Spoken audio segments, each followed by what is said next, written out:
काफी लेट चल रहे हैं हम। मेरे सामने बड़े बड़े लोग बैठे हैं, सबका कुछ न कुछ समय निश्चित होगा, परंतु मैं बहुत कम समय में मेरे मन के भाव आप लोगों के बीच में रखने का प्रयास करूंगा। भारत विकास परिषद इसका 63वां स्थापना दिन एक मायने में भारत का विकास भारत के दृष्टिकोण से चाहने वाले लोगों के लिए बहुत बड़ा दिन है। कोई भी संस्था 63 साल तक चलती है और निर्विवाद चलती है तो वो अपने आप में एक बहुत बड़ी बात होती है, मगर सेवा का काम करने वाली संस्था, सज्जन शक्ति का संगठन करने वाली संस्था जब 63 साल चलती है तो इसके पीछे काफी तपस्वियों का तप होता है, तभी जाकर चलती है। और व्यक्ति के जीवन में 63 साल एक पड़ाव होता है। लोग ऐसा कहते हैं कि अब काफी समय हो गया, परंतु संस्था के जीवन में 63 साल जो अच्छी संस्था होती है, अच्छे से काम करती है, संगठित स्वरूप से काम करती है, उसके लिए युवा अवस्था होती है। तो मैं निश्चित रूप से देख रहा हूं कि जब भारत की शताब्दी मनाई जाएगी स्वतंत्रता की, तब भारत विकास परिषद और उत्साह के साथ भारत के विकास में अपना योगदान देती रहेगी। विवेकानंद जी को, उनके विचारों को, उनके जीवन और कवन को आदर्श मानकर ये संस्था चली। समर्पण, संगठन और संस्कार, ये तीनों गुणों को एक प्रकार से संजोकर समाज की सज्जन शक्ति का संगठन करने का काम भारत विकास परिषद ने किया। और वो संगठन शक्ति से जो ऊर्जा निर्मित हुई, वो ऊर्जा ने भारत के करोड़ों लोगों के जीवन में एक उजियारा लाने का काम किया और ऐसे लोगों के जीवन को स्पर्श कर कर बदलने का प्रयास किया जिनको शायद सबसे ज्यादा जरूरत समाज की संगठन शक्ति की थी। और एक प्रकार से भारत विकास परिषद के काम को अलग दृष्टि से देखे तो जिनको सेवा करनी है और जिनको सेवा की जरूरत है, ये दोनों के बीच में सेतु बनने का काम बहुत अच्छे तरीके से भारत विकास परिषद ने किया। इतने सालों के काम में सेवा को ही साधना मानकर परिषद के कार्यकर्ता आगे बढ़े, राष्ट्र को परिवार ही मानकर हर दुखी के मदद में मदद रूप होने का प्रयास किया। और भारत विकास परिषद सिर्फ एक संस्था नहीं है, ये एक विचार है भारतीय को भारत के तत्व के साथ जोड़ने का। हर भारतीय को भारत के तत्व के साथ जोड़ने का प्रयास भारत विकास ने किया, भारत विकास परिषद ने किया। और सेवा को जीवन का स्वभाव बनाने का काम भारत विकास परिषद के कार्यकर्ताओं ने किया।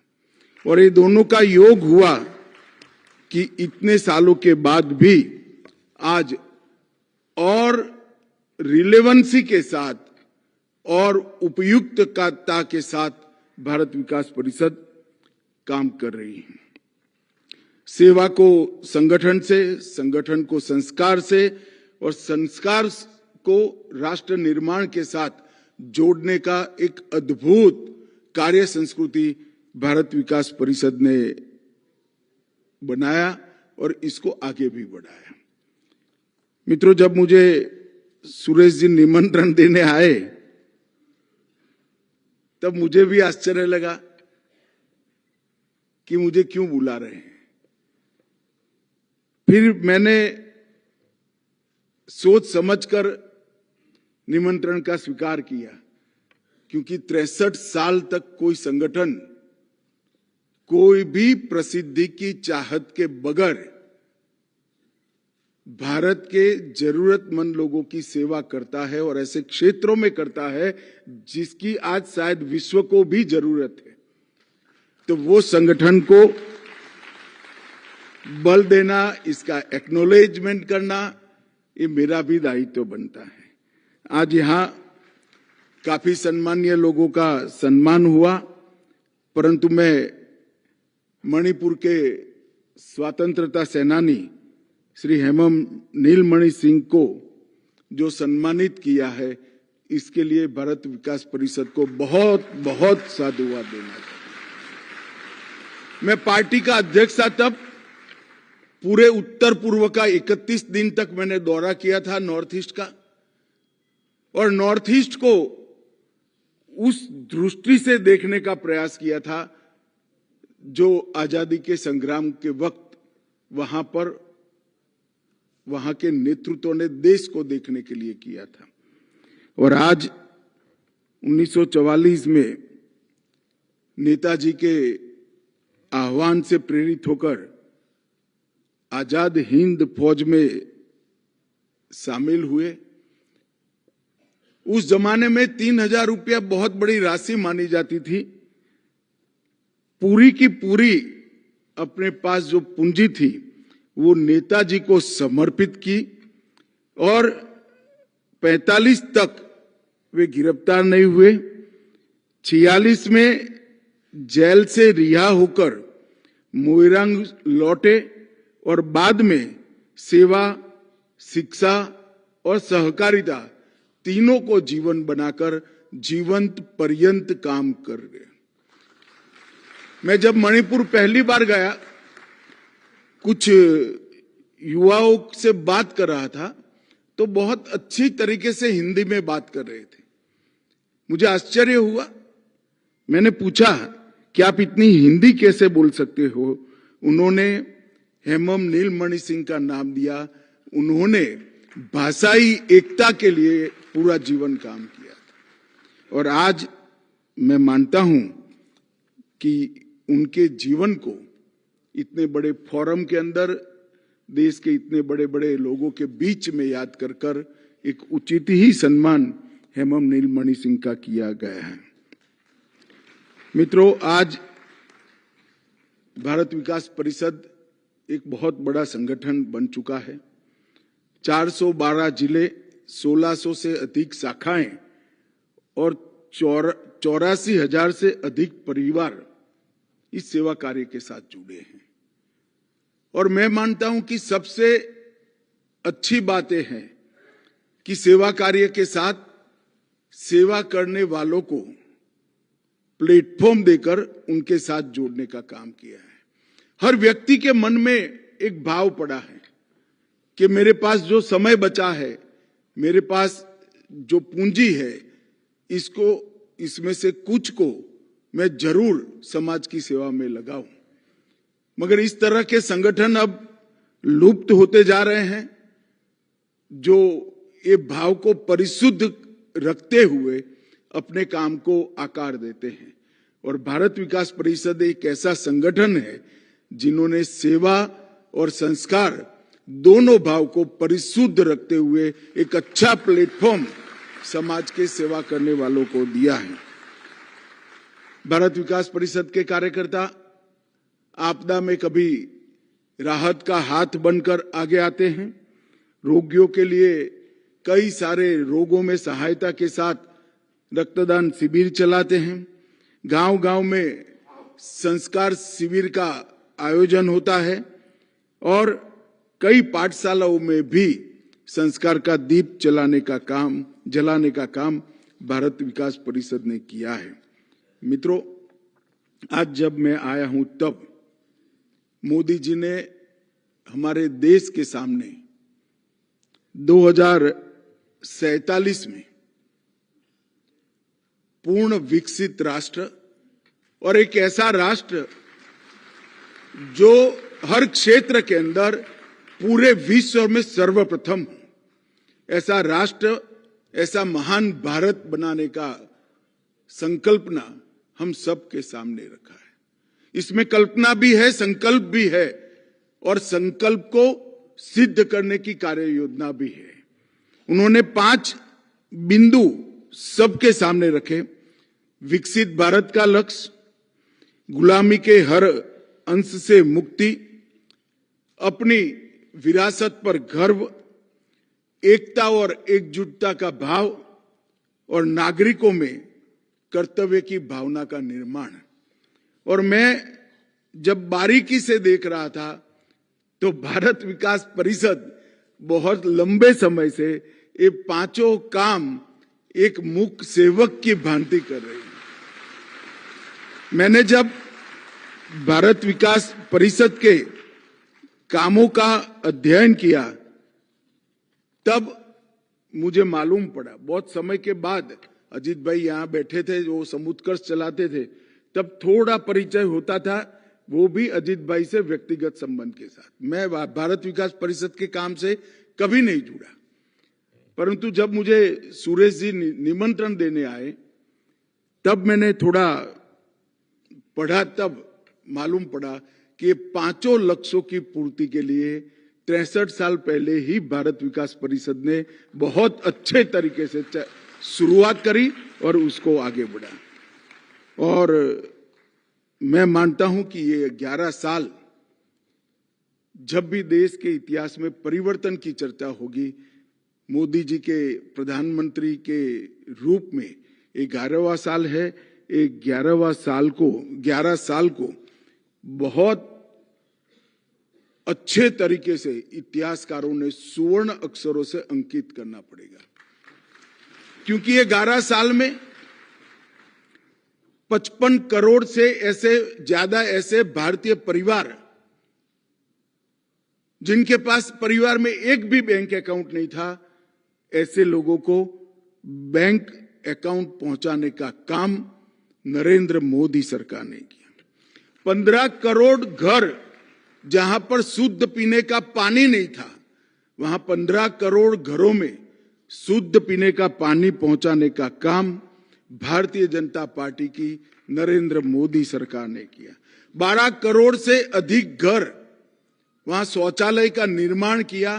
पहली बार मैं देवरिया में एक मां के घर पर गया, उसने कहा 8वीं पीढ़ी है भैया, मेरे घर में शौचालय आ गया, आज इससे बड़ा कोई मेरे लिए खुशी का दिन नहीं होगा। जिनके घर में युवा बच्चियां हैं, उनके घर में शौचालय ना हो, उनकी वेदना को हम इस सभागार में बैठकर समझ नहीं सकते हैं। वही समझ सकता है जिसने गरीबी को देखा है और सेवा का संकल्प लिया है। 10 करोड़ से अधिक घरों में चूल्हे निकालकर गैस का सिलेंडर दिया। 4 करोड़ से अधिक लोगों को खुद का घर ही दे दिया और कई सारी मुद्रा योजना की लोन दी, जो करोड़ों की संख्या में दी है, जिसमें 2/3 मातृशक्ति को लोन देकर उनको देश के विकास के साथ जोड़ने का काम किया और लखपति दीदी के माध्यम से आज उनको आगे बढ़ा रहे हैं। सेवा का ये भाव, सेवा का ये संकल्प नरेंद्र मोदी सरकार ने कोई बड़े नारे दिए बगैर चुपचाप 11 साल में एक मुख सेवक की भांति इस सरकार ने काम किया है और वो नरेंद्र मोदी जी की, भारतीय जनता पार्टी की सोच के कारण जमीन पर उतरा है। मित्रों, आज मैं यहां पर आया हूं तब एक बात जरूर कहना चाहता हूं।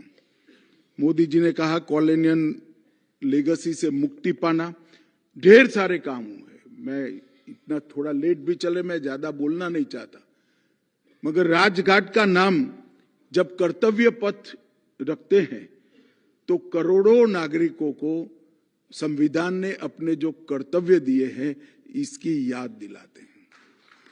लोकतंत्र के अंदर डिमांड को ही अपनी राजनीति करने का जरिया बनाने वालों के बीच में कोई व्यक्ति जब कर्तव्य की याद दिलाता है तो संविधान की स्पिरिट जमीन पर उतरती है। एक इंडिया गेट पर जब सुभाष बाबू की मूर्ति लगती है, मैंने कई लोगों के आंख में आंसू वो कार्यक्रम में देखे हैं कि आज ही एक प्रकार से भारत स्वतंत्र हुआ, क्योंकि आज यहां पर सुभाष बाबू की मूर्ति लगी है। नौसेना का चिन्ह अंग्रेज जो छोड़कर गए थे वही था। वो चिन्ह को बदलकर, छोटा सा बदलाव, एक चिन्ह ही तो बदला है, मगर अंग्रेज सेना के चिन्ह को बदलकर जब शिवाजी महाराज की नौसेना का चिन्ह इस पर लगता है तो हर भारतीय को गर्व होता है। राष्ट्रीय युद्ध स्मारक का निर्माण, आजादी के बाद शहीद हुए सारे सैनिकों के याद में एक बड़ा युद्ध स्मारक बनाया गया।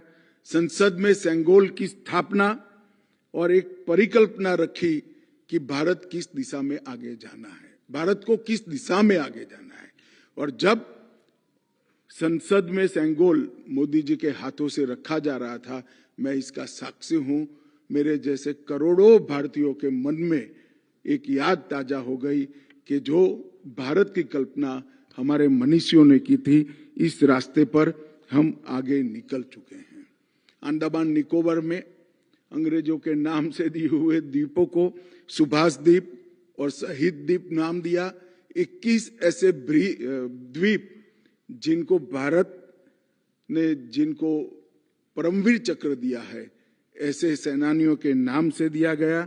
और रेस कोर्स रोड का नाम बदलकर लोक कल्याण मार्ग रखने का काम भी एक प्रकार से बहुत बड़ा परिवर्तन का द्योतक है। मोदी जी ने विरासत और विकास दोनों को एक साथ कोई द्वंद्व के बगैर आगे चला है। कई सारे वामपंथी मित्र पूछते हैं कि राम मंदिर बनाने से देश का क्या भला होगा।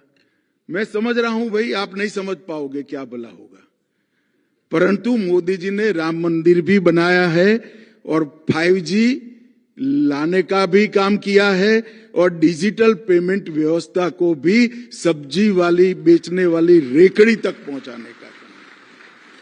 काशी, उज्जैन, शारदा पीठ और करतारपुर कॉरिडोर भी बनाया है। तो दूसरी ओर IIM, IIT और एम्स की संख्या भी 3 गुना ज्यादा कर दी है। न्यू एजुकेशन पॉलिसी में मातृभाषा की शिक्षा पर संबल दिया है। तो आर्टिफिशियल इंटेलिजेंस और साइबर सिक्योरिटी के क्षेत्र में भी आज भारत सबसे आगे निकलने के लिए तैयार है। योग को एक प्रकार से वैश्विक पहचान नरेंद्र मोदी सरकार ने दी है। तो दूसरी ओर ग्रीन हाइड्रोजन, ड्रोन और कई सारी स्पेस की टेक्नोलॉजी को भारत ने आज आत्मसात कर दिया है। हम आजादी का अमृत महोत्सव मनाकर आजादी के वक्त हमारे जो आजादी के आंदोलन के नेतृत्व था, उनकी संकल्पना को 140 करोड़ भारतीयों को याद कराते हैं और उसके साथ साथ PM गति शक्ति का मास्टर प्लान भी बनाते हैं। हम धारा 370 समाप्त कर कश्मीर को सुनिश्चित रूप से आतंकवाद से मुक्त कराने का काम करते हैं। हम CAA लाते हैं। हम देश को नक्सलवाद से मुक्त कराने की कगार पर पहुंचे हैं। इसके साथ सहकारिता मंत्रालय शुरू कर छोटे किसान और गांव के गरीब के लिए भी हम काम करने के लिए आगे बढ़ते हैं। और इस समय आ गया है कि विरासत को भूले बगैर विकास के आधार पर आगे बढ़ना और आजादी के समय हमारे सभी स्वतंत्रता सेनानियों की जो कल्पना थी, ऐसे भारत का निर्माण करना। और मैं स्पष्ट रूप से मानता हूं, सरकारें अकेली सारी समस्याओं का समाधान नहीं कर सकती। जब तक कई सारे सेवा से जुड़े संगठन यही रास्ते पर चले, एक ही रास्ते पर चले, एक ही लक्ष्य की ओर चले, एक ही दिशा में चले। और मुझे बहुत आनंद है कि भारत विकास परिषद ये युग शुरू होने से पहले से ही ये रास्ता पकड़कर इस पर चली है, आज भी चल रही है, आगे भी चलेगी। और जब महान भारत की रचना 2047 में होगी, शायद इस सभागार में से बहुत कम लोग होंगे, परंतु मुझे विश्वास है उस वक्त भी भारत विकास परिषद थके बगैर यही रास्ते पर चलती होगी। आप सभी ने मुझे यहाँ बुलाया, मेरे हाथों से बहुत बड़े बड़े महानुभावों का सम्मान किया और मेरा भी आप लोगों ने सम्मान किया, इसलिए हृदय से आप लोगों का धन्यवाद करता हूं। भारत माता की जय, वंदे मातरम।